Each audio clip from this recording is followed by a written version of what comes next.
So how many minutes or how long is it meant to last? It's supposed to be an hour. Hello?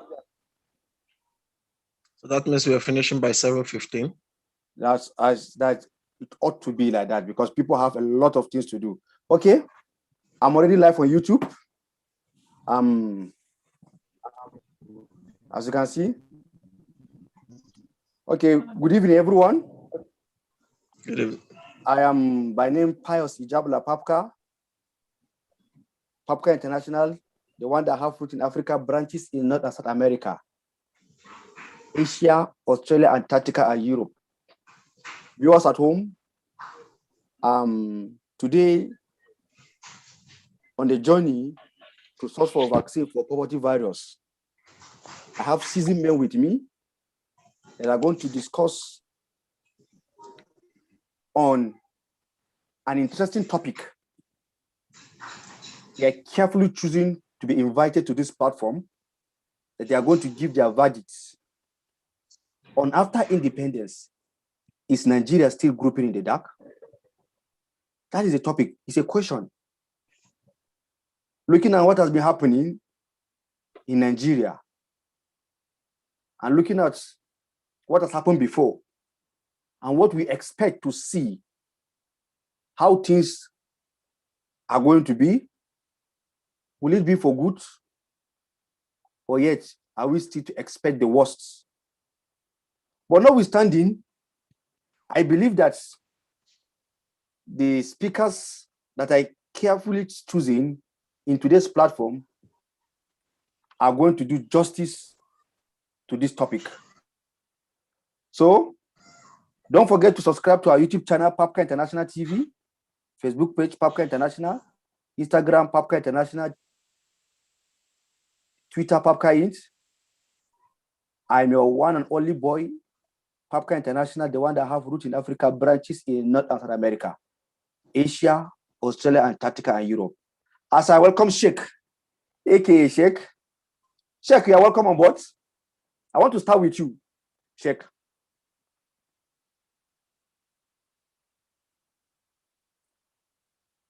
Hello, Sheikh.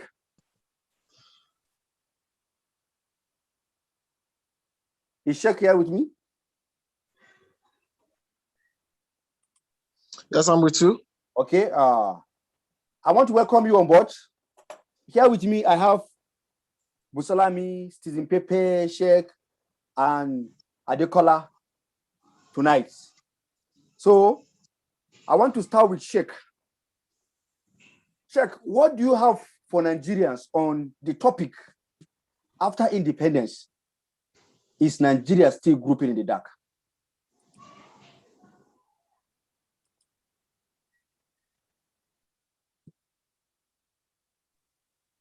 Hello, good evening. Yeah. Good evening, everybody. Good evening. We can hear you. My name is Chijoke, but they call me Sheikh, just a title. The issue, the topic, since after independence, is Nigeria still living in the dark. Now, Nigeria as a country, for as much as I know, let me not say before or after independence, for much as I know, has actually been living in the dark. Now we've been cut off from other parts of the world. We've been cut off from what they know. We've been cut off from what they're doing. We are so, how would I even put it? We are so concerned about leadership. We as people, we are so concerned about leadership. We've forgotten what the core value is or how to join our people together, on how to work together. We are just so focused on leadership.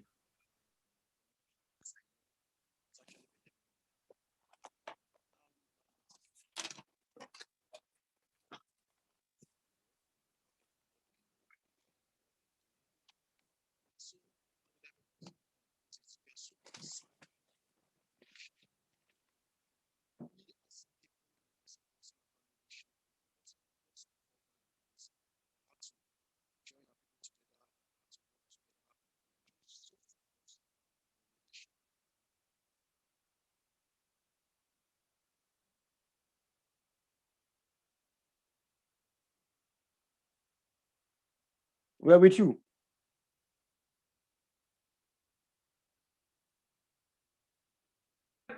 Please, I can't hear him. It seems viewers at home, and it seems that we have a network glitches with our speaker. Sheikh, aka Sheikh Mr. Chidoke. He has been giving us his submission that even right from the onset, Nigeria has been in the dark. At the moment, I know. Can you hear me now? It shows that he is off. So definitely, maybe I have to invite another one. Pastor Adekola, since Sheikh may be having a network issue, what can you say about the topic that we are discussing? Yeah. Good evening, everyone. Hello, can you hear me? Yes, we can hear you. We can hear you. Yeah.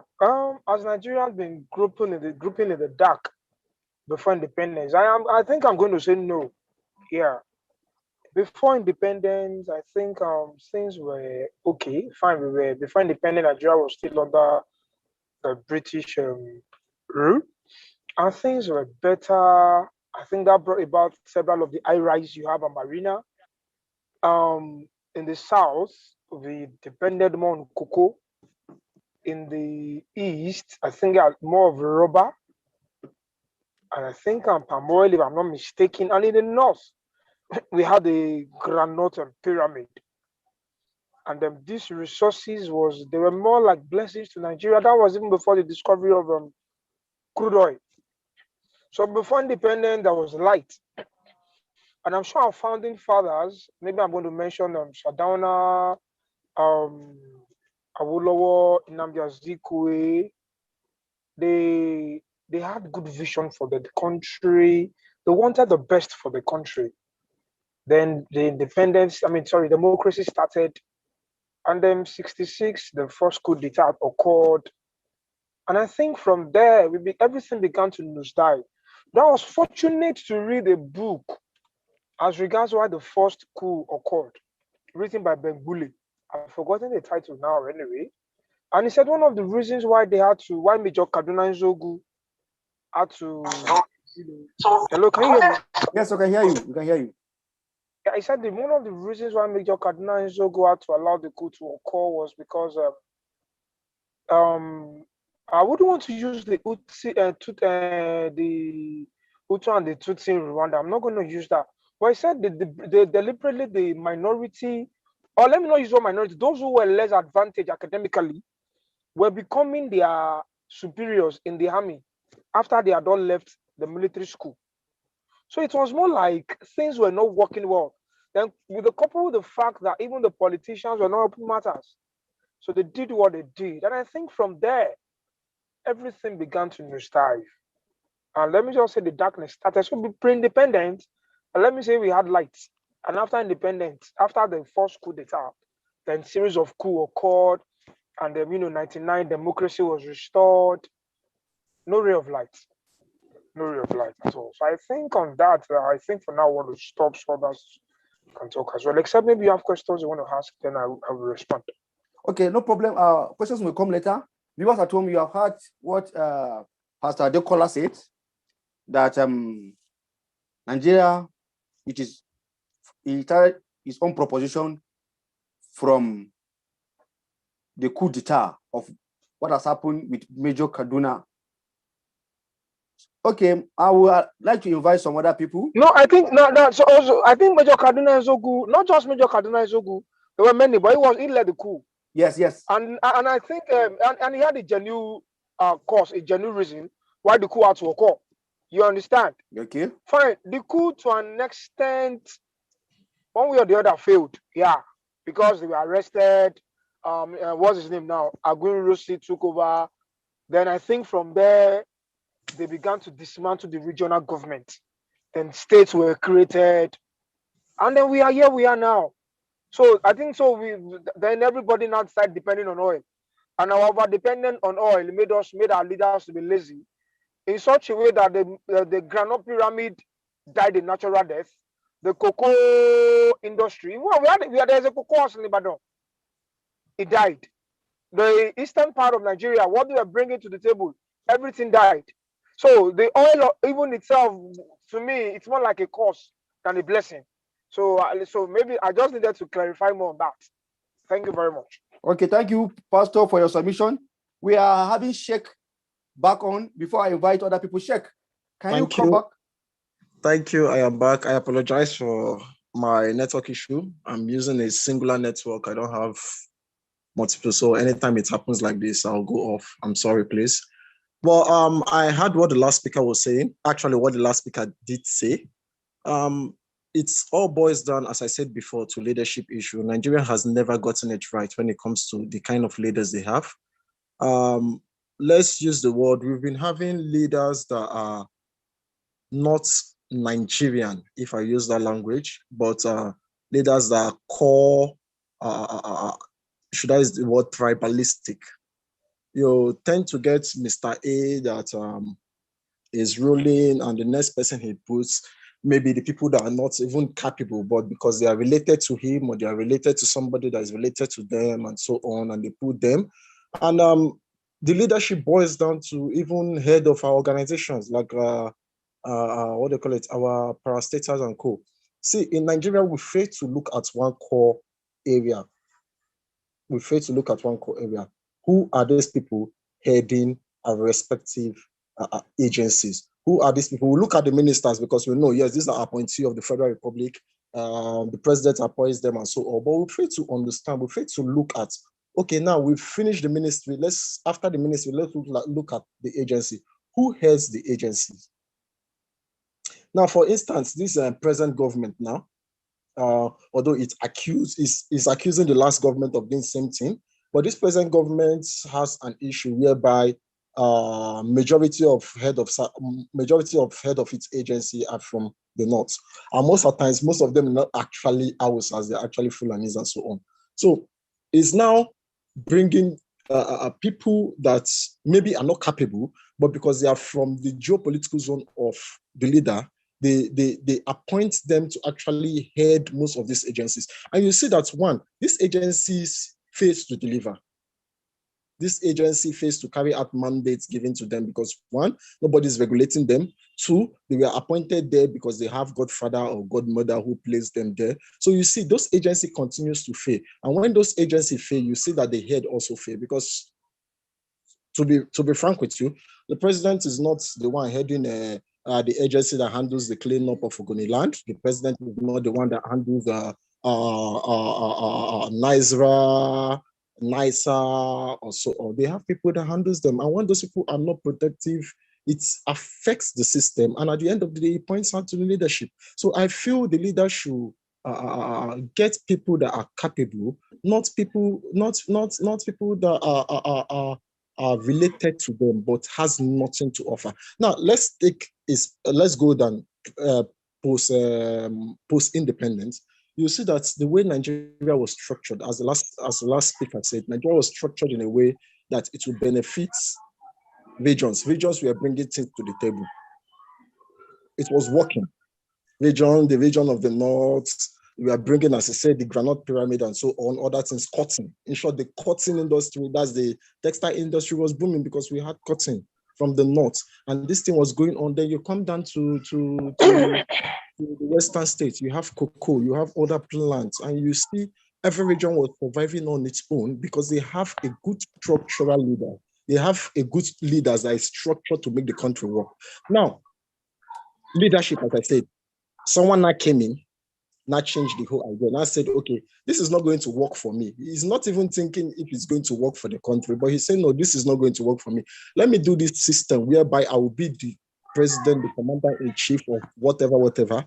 I get to control all the resources. Nothing goes through the quarter except they pass through me. It was somebody that sat down and saw that, oh, it will favor him. He did not look at it if it will favor the country at the long run. He saw that it will favor him. Now, another thing was the oil boom. The moment we saw oil, the selfishness came out. People saw that no.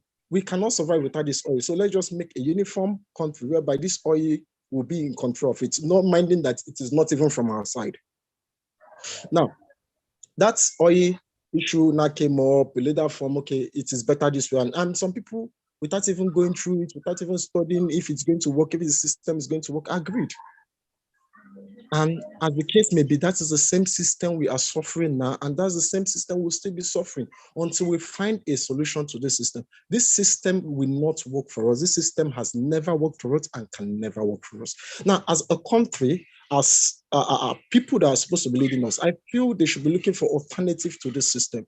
Now, let's say the presidential system has been working for the US, and so the US are a unique country. The US is, how would I even put it, a breed of people that are different from us when it comes to leadership and otherwise. I don't know what everybody say is my own opinion.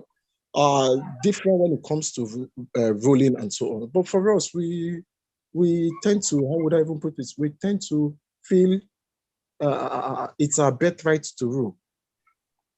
Let it favor us. We don't mind if it favors other people. Let it favor us. It's just, for instance, now you see in this part, now you say the Igbos are clamoring for presidency in one corner. Yeah. Can you hold your breath for a moment? Okay.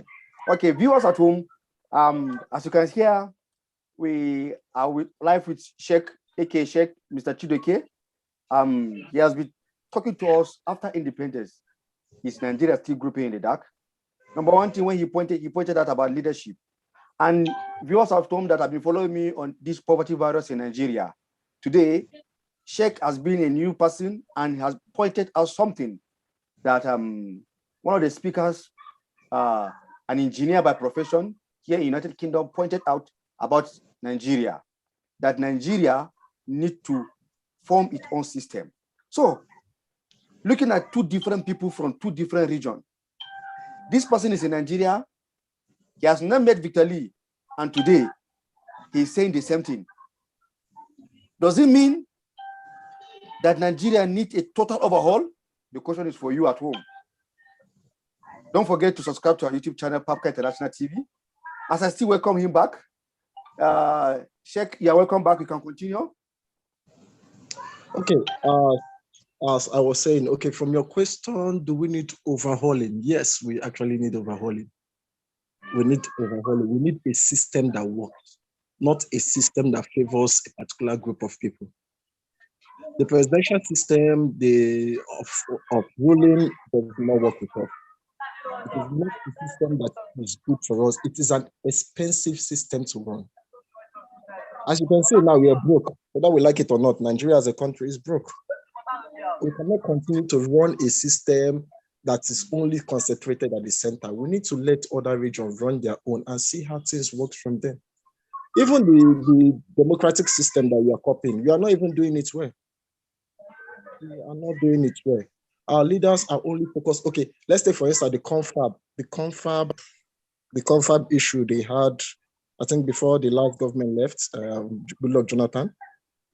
Now you see, everybody is trying to avoid implementing most of the things being discussed there because they know if they apply it, it might not work for them.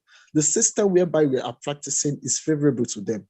But if they apply that system, it will not be favorable to them and their pockets and their cronies. Now you see where the problem lies, leadership. They are only concentrated about themselves. They are only concentrated in their pockets, their children, and whatever their generation is going to end. So now, when you talk of leadership, nobody wants to, everybody is now turning a blind eye to the confab reports. Let's just leave this in. When we want to pass out, we'll not bring it up. So people will now say that we are looking into it. Then when our government goes out, the next person will come in and just like that. We've had, in this country, we have different resolution, different discussion on the way forward, discussion that would be favorable to the populace. But no, when they look at it and they say, oh, if I apply this thing, it's going to affect us, you see, everybody will just withdraw back because they are so concerned about themselves and not for us. So when I say leadership is the problem, it just goes to show that they are not concerned about us, they are not concerned about you, they are concerned about yourself. You know, for instance, now Nigeria has one of the worst business law in the world, from my own point of view. it is very difficult for a business to thrive in Nigeria. Extremely difficult. We have had companies leaving the shores of this country, companies due to maybe unfavorable working condition, a favorable tax regime, or favorable government decisions that might not affect, that might not favor them, and so on. You see, company they pull out. From recently, last month or thereabout, we saw a company like an IT company like Twitter and Co. establishing itself in Ghana and some in Kenya and so. Why living here?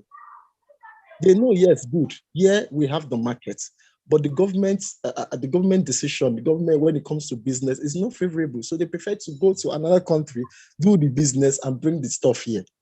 Okay. Check. Yeah. You will continue. You just put a hold. I would like to invite Busalami. Busalami, are you online?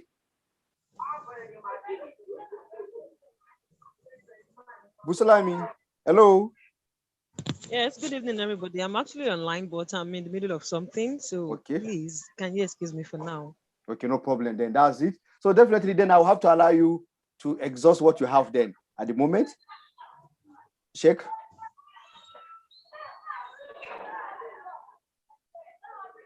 Check with me. So as I was saying, sorry for the interruption. They prefer to do their business there, thereby bringing things here because it's favorable to them. The business community there works compared to what's happening here. Here, the business, the government or the people in power does not care about. They do not care about the business community. What they care about is favoring a certain group of people, favoring them. Maybe they have due to they have stock or they have shares in that business. They favor them without looking at Nigeria at itself, Nigerian business rules, Nigeria business environment, and so on. So when I say leadership, the leadership in Nigeria has a lot of things to do to make Nigeria favorable, for people to come in, to make Nigeria favorable, for the country to work. Okay, for instance, we've been hearing of people clamoring for what I call it, secession. A is saying that he wants to go to Biafra. B is saying that he wants to go to. If Nigeria has been a country where things work, you won't see anybody clamoring to go to A or this guy can go to B or this or so on. But I feel because the system does not work, because the people has lost faith in their ruler, the people has lost faith in their so-called elected officials. So you tend to see them clamoring to go out. A wants to success, B wants to depart, this one wants to go, because the system does not work. The system has never worked, and the system will not work until we settle down and try to change the system. Thank you. Okay, thank you very much for your submission. Viewers at home, this is PAPCA International, the one that have roots in Africa, branches in North and South America, Asia, Australia, Antarctica, and Europe. As you all know that we are out to source for vaccine for the pandemic called poverty virus in Nigeria, not only in Nigeria, but Africa as a whole. And tonight with me, I have seasoned men at home that have been part and parcel of what has been happening in Nigeria. And the topic of discussion is, after independence, is Nigeria still grouping in the dark? And at the moment, we have some submission by Sheikh and by Pastor. And this submission is an intriguing one that marveled me, and looking at what is happening. And I want to start with Sheikh. Sheikh, when you were talking about leadership, personally, I understand leadership as a responsibility. And you pointed out something, that in the present administration, that there are incompetent people. I don't want to use the word nepotism, but there are incompetent people in agencies that they are leading. Because I believe that Mr. President must not be the one to do everything. As you said, there are places where we have leaders that they are going to work, they are to report to Mr. President. But these people that are being set to lead those places are not competent enough. So Mr. Sheikh, what do you think that Nigerians, not the leaders now, the electorates will do with such situation? Because there's a saying that says that power is in the hands of the electorate. Since agency, they don't have the right to elect. But what will the electorate do to see such areas working? Thank you. I want to actually correct something. Okay. The issue of bringing incompetent people to head agencies and so on is not only limited to this government alone. Okay. It has actually been happening before this government. So okay. It has been a system whereby you feel someone is more related to you, even if the person is incapable to do the work, you better you prefer to put him there and get a capable person that you place under him to help support him. It has been happening. It's not only, how would I even put it? It's not just this government alone. It has been happening before this government.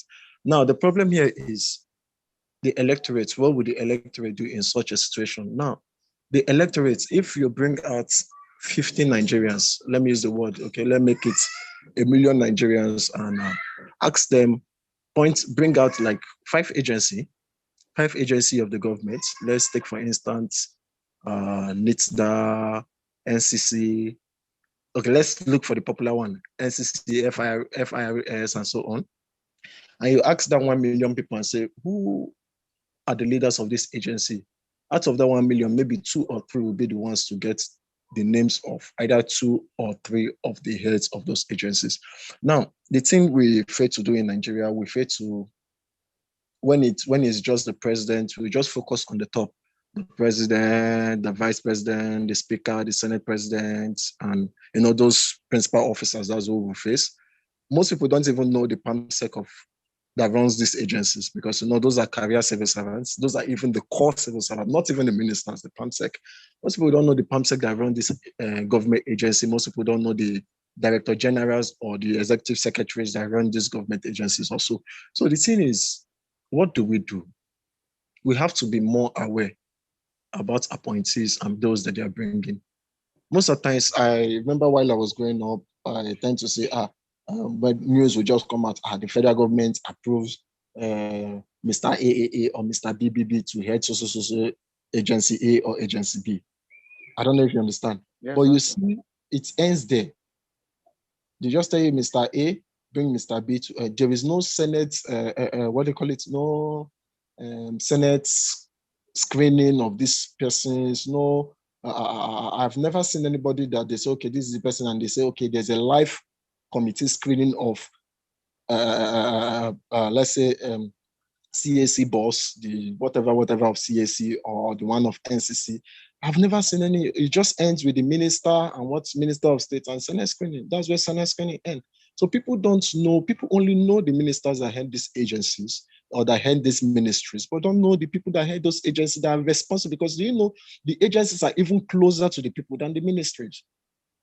Now, when you don't know that Mr. A can actually do the work given to him, let's take, for instance, Mr. A studied Arabic language and you're giving him a science research institute to head, what do you expect him to do? He doesn't have an idea. He's just there as a figurehead. Anything they do, he won't even have an idea of whatever that is running there. Or Mr. B that studies engineering, you're giving him accountant general's office to handle. What knowledge does he have about being an accountant? He doesn't even have the core training of an accountant also. So these are the things I feel the electorate should talk to their representative and tell them, okay, this screening shouldn't be limited only to our ministers and the Minister of State. It should also go down to the PAMSEC and the head of these agencies. So we get to know them one by one, and we'll have to call them out when they don't do things well. Like, we know many agencies that you've not even heard of them. We know how many agencies in Nigeria that we've not heard of. But they are there, we are paying them. We are paying them because it's taxpayers' money that goes back into paying these people. Like is it NCDC? What NDCC? What Nigerian Disease Controls? What do they used to call it? Okay, Center for Disease Control. Yes, it is because of the COVID, I know. Thank you. Thank you. It's because of the COVID that most people start hearing about Center for Disease Control. Yes. Before, most people don't even know we have something like Such that. kind of life. Thank you. The things we hear on the news is CDC, this American CDC, Center for Yes. Disease Control. Nobody knew that they actually had a Nigerian Center for Disease Sincerely Control. speaking, you are saying the truth. Even me, as enlightened that I am, understand you. it was this COVID that make me to know that NCDC is existing in Nigeria. Thank you. So you see what I'm talking about. Most people don't have this idea. NCDC has been there, has been dormant in Jabi, Abuja. It's just been there. Nobody knows about them. Sometimes when I pass through Jabi, it was as if you're going to GT and everything. See their office, NCDC signboard and everything. Sometimes I ask myself, wow, what disease have these people actually come out of? Virus have these people actually? Sorry to cut you short. You see, no problem. So viewers at home, you see, this is, as a presenter, I'm also surprised. Viewers at home, because the place is calling. I've been passing through, but I've never seen the office. Neither do I know the place. That's another thing. That's another thing that we need to be enlightened as the citizens of Nigeria. Sincerely speaking, we need to be enlightened about what is happening in the country, so that we will not be directing a wrong accusation to wrong people. Thank you. So this is what I'm talking about. It's not about just saying president. There are some agencies that money are budgeted to them to do this job. But these agencies are not doing this job because nobody knows about them. Nobody knows their core mandate. Nobody knows what they do. The only time we hear of INEC is when it comes to election. Good. That's why you hear of INEC. Yeah. Inland revenue is when they come for your tax. Good. So what about these other agencies that are not the money spinning agency that you hear the name every day? There are some agencies in Zaria that most people don't even know. There are some in Lagos. There are some in Osun State or wherever, Mina and everything. They are scattered, but we don't know about these things. Some in Enugu and so on.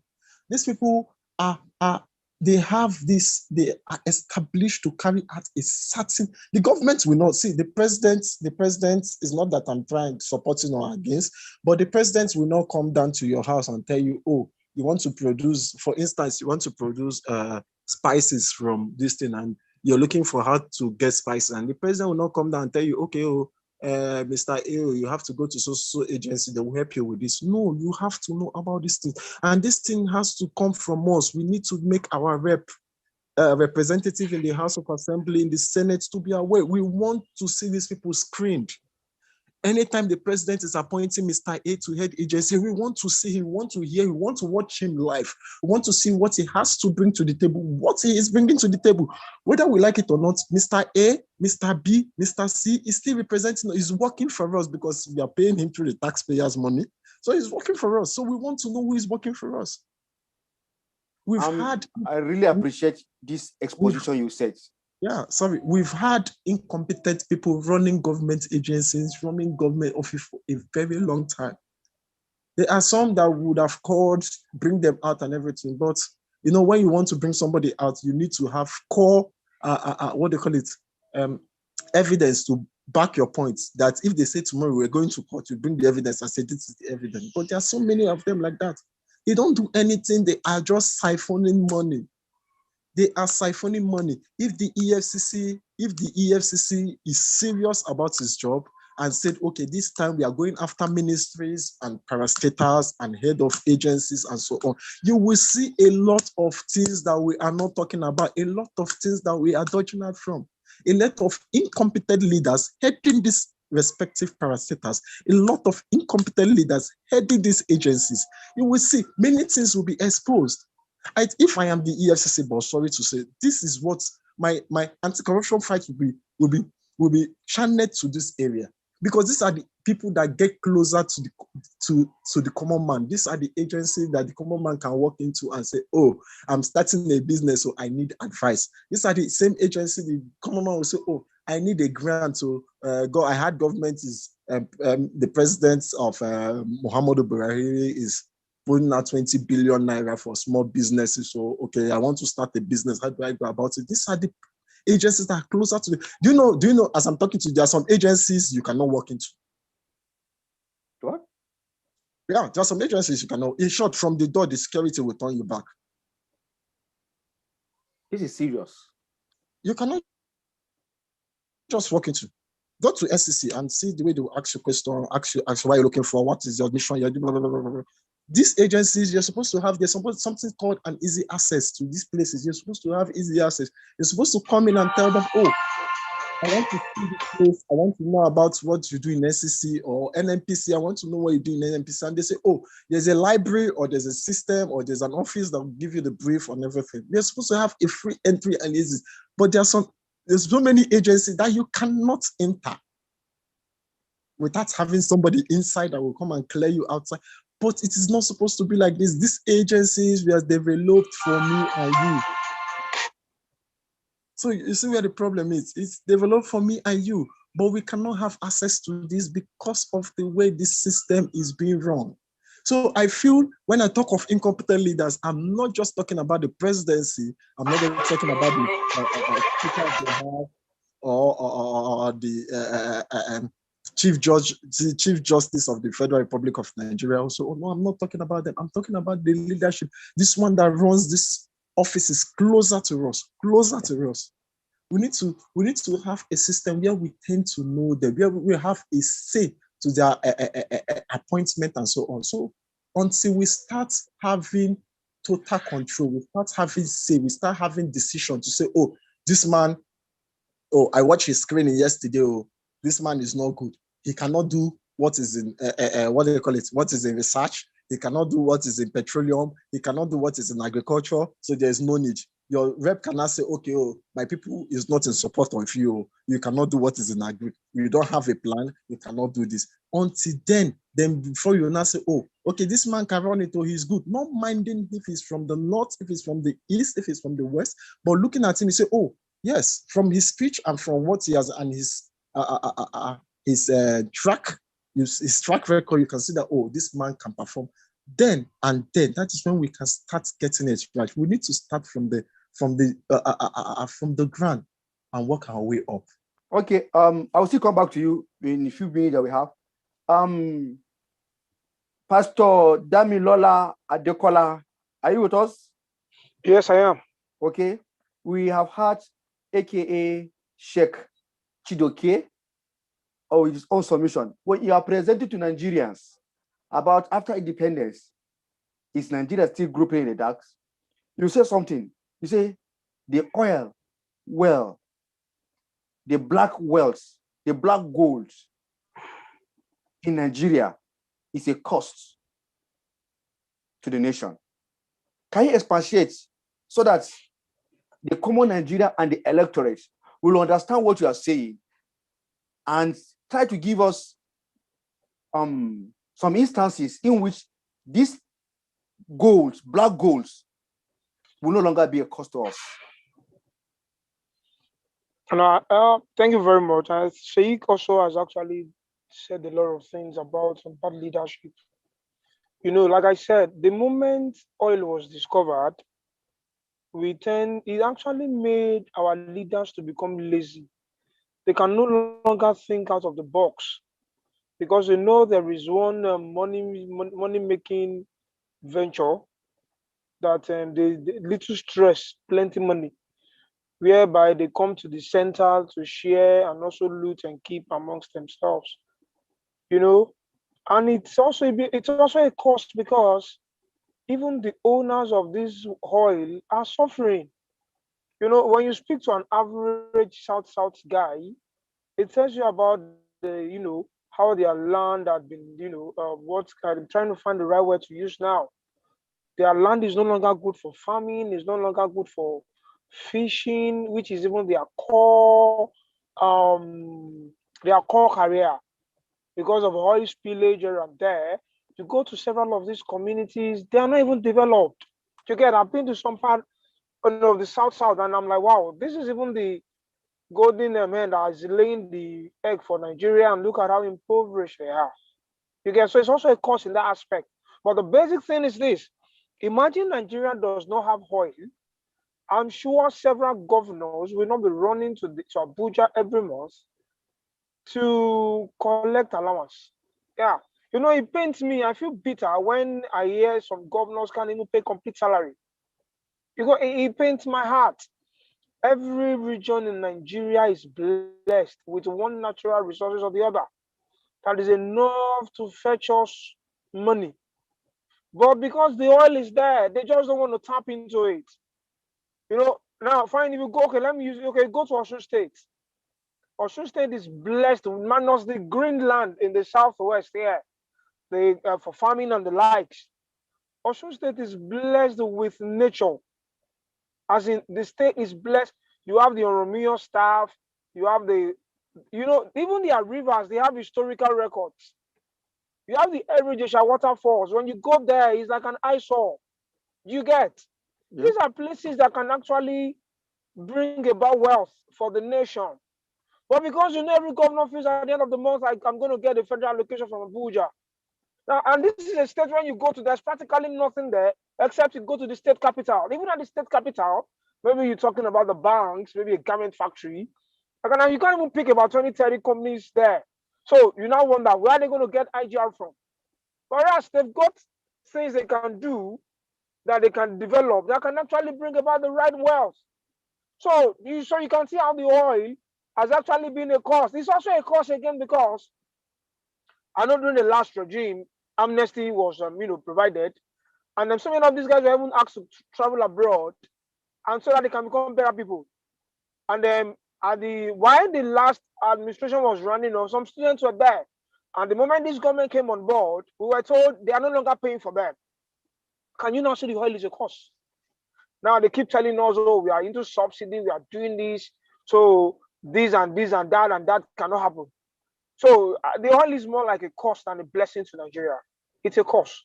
Maybe if the oil will stop, our leaders, though incompetent, will think out of the box and find other means whereby they can generate money.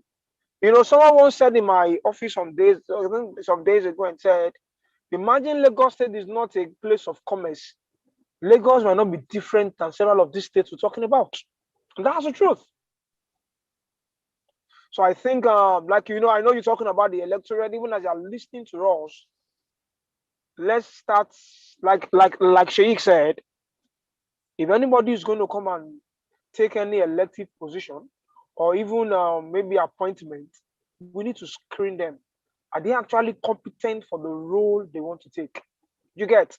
See, leadership position shouldn't be an act of compensation. You get? Yes. It should be based on merit. So once merit is killed on the altar of whatever you want to call it, then you get terrible results. And that's what we are as a country. Thank you very much. Thank you for your submission. I'm really happy with all what you have said. I don't know whether Busalami is still ready to say something within a few minutes that we have. Yes, I'm available now. Okay, we are still talking on after independence. Is Nigeria still groping in the dark? What is your submission for Nigerians?